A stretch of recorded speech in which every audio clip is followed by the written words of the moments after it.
What we'd like to show you here is what you get when you purchase an upstairs downstairs hive entrance kit. Comes in a little box, obviously. When you open the box, you get a simple set of fitting instructions, and the structures include a template of approximately where you need to put the holes in your brood box.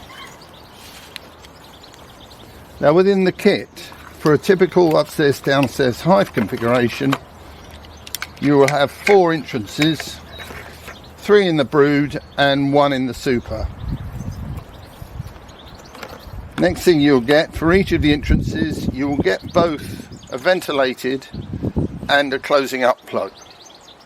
Now, the ventilated plug can be used at times when you shut the hives up because you're working in the apiary a lot, you're having a bit of tree felling done around the apiary, you just want to keep the bees in while that's done. And it takes just a few seconds to close a hive up.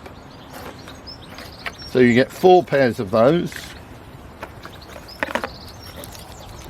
You also get 8 stainless steel screws and a little small screwdriver. And if you've got cedar brood boxes, that little screwdriver is plenty to put those screws in to fit it. But lastly, and very importantly, you get a 25mm saw-toothed Forstner bit. What is critical is the taper on the plugs fits exactly that bit. If you use a normal 1/2 inch or 25mm auger bit, you're not going to get a clean cut, and then you may find that your closures are loose. Having bought the kit, if you decide then to convert more of your hives, we do a follow-on kit.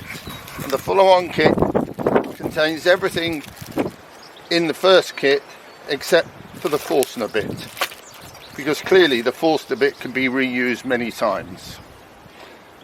So that's what you get in the upstairs downstairs hive entrance kit or in the follow-on kit.